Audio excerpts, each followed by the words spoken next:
আদরও নাই, তোষকও নাই। তো হযরত ওমর রাদিয়াল্লাহু তাআলা দেখছেন নবীজি সাল্লাল্লাহু আলাইহি সাল্লামের দেহ মুবারকের মধ্যে দাগ দাগ পড়ে গেছে, চাটাইয়ের দাগ, পবিত্র চেহারায়, সুন্দর চেহারা, শরীর দাগ দাগ পড়ে গেছে।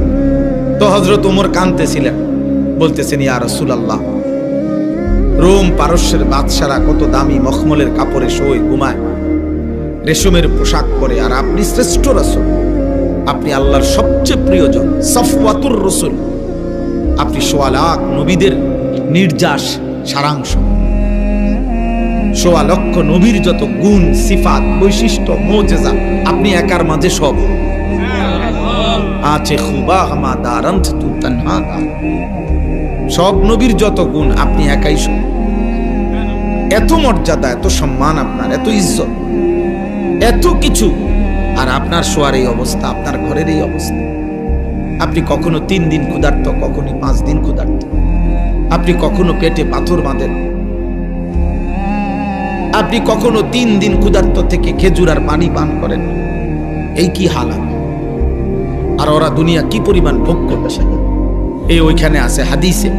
নবী সাল্লাল্লাহু আলাইহি সাল্লাম তখন মুচকি হাসি দিয়েছেন, মুচকি হাসি দিয়ে বলছেন, আমা তারদা আন্না লানাল আখিরা ওয়া লাহুমুদ দুনিয়া। ওমর, তুমি কি এই কথার উপরে খুশি হবে না যে আমরা আখিরাত থেকে নেব, ওরা দুনিয়া থেকে নেয়?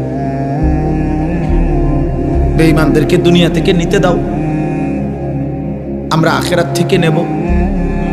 হযরত ওমর রাদিয়াল্লাহু তাআলা চোখের পানি মুছে তখন বলছেন, ওয়াল্লাহি ইন্নী লা রাদিন ইয়া রাসূলুল্লাহ, হে আল্লাহর রাসূল, আল্লাহর কসম আমি এতেই রাজি, আখিরাত থেকে নেব, দুনিয়া থেকে, আখিরাত থেকে নেব। এজন্য ইমানদারকে বোকা ভাবতে নাই, নামাজি মানুষকে বোকা ভাবতে নাই, কোন আলেমে দ্বীনকে বোকা ভাবতে নাই।